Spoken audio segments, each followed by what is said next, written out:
¿Qué tal, queridos amigos?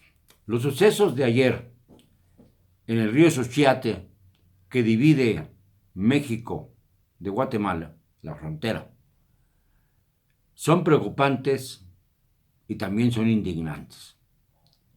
Una caravana de migrantes que rompe el cerco policiaco y que se adentra a nuestro país sin papeles, sin ningún tipo de inspección migratoria ni sanitaria, y que de alguna manera se imponen a la fuerza a quienes estaban destinados a evitar que entraran, es decir, a los agentes de migración, a los agentes de la Policía Federal, del Ejército, y esto nos pone en una situación verdaderamente delicada, porque si las fuerzas públicas de nuestro país no son capaces de preservar nuestra soberanía, pues entonces no sé a qué atenernos.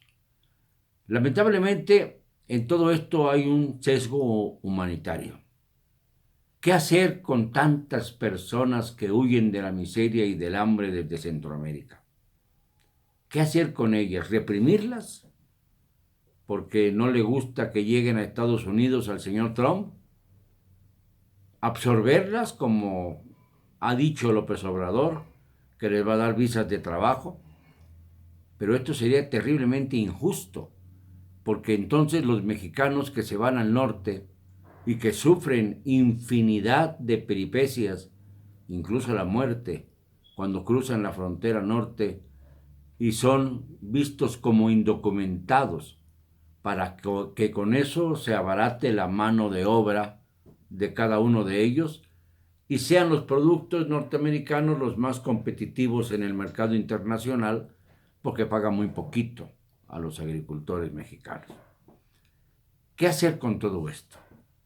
Esto es algo que se debió resolver hace mucho tiempo. La frontera sur no es cualquier cosa. Se sabe perfectamente bien que, por desgracia, allí, en esa frontera terrible, se cometen todo tipo de vejaciones contra quienes cruzan la frontera, aún con documentos. Se ha vuelto una especie de prostíbulo al estilo de los que existían en La Habana. Se ha vuelto un desfile de miseria que es explotada inmisericordiamente.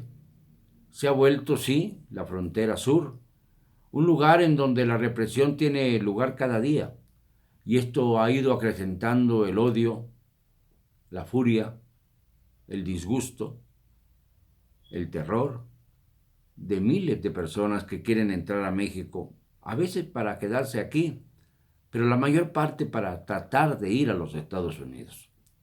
Y en los Estados Unidos se encuentran con una muralla, porque el señor Trump ha dicho además que México tiene la obligación de detenerlos, aunque vayan para Estados Unidos, pero por lo pronto ya militarizó la frontera. Y esto es terriblemente peligroso, sobre todo por los mexicanos que ya están en Estados Unidos trabajando y ofreciendo su mano de obra muy barata, mucho más barata que lo que por el mismo trabajo hacen otros estadounidenses, sean blancos o sean afroamericanos.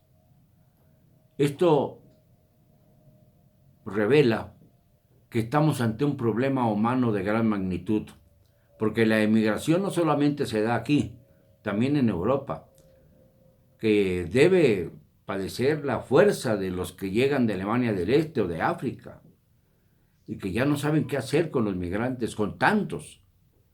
Pero lo que pasó ayer en México nos habla de la inseguridad en la que vivimos los mexicanos.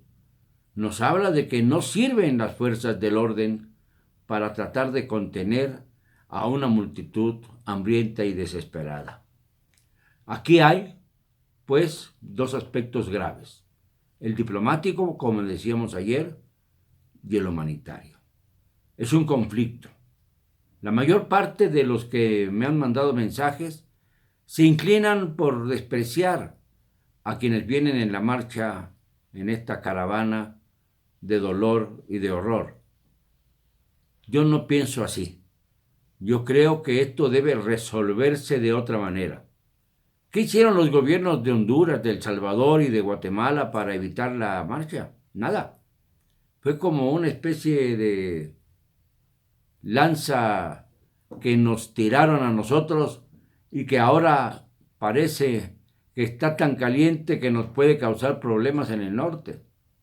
Porque obviamente el ejército norteamericano está preparado para reprimir, para no dejar entrar, al costo que sea, a estos miles y miles que marchan ya por territorio mexicano. Pero, ¿y el cerco? ¿Qué van a hacer las autoridades mexicanas? ¿Pedirles a los centroamericanos que se queden en México cuando hay tantos mexicanos que se van de nuestro país por falta de oportunidades y que sufren humillaciones, indignidades y bajezas de parte de quienes los supuestamente contratan en los Estados Unidos? Estamos entre dos fuegos, porque no podemos tratar a los centroamericanos como tratan a los mexicanos en el norte. Y tampoco podemos permitir que una turba se imponga a la frontera, se imponga a quienes vigilan la frontera, se imponga a la soberanía nacional, a nuestro país, y transiten violentando todas las normas inimaginables. Estamos ante un conflicto humano, pero también estamos ante un conflicto social y sobre todo ante un conflicto en el que está en juego la soberanía de México. Y esto tenemos que cuidarlo. Digámoslo con cero cobardía.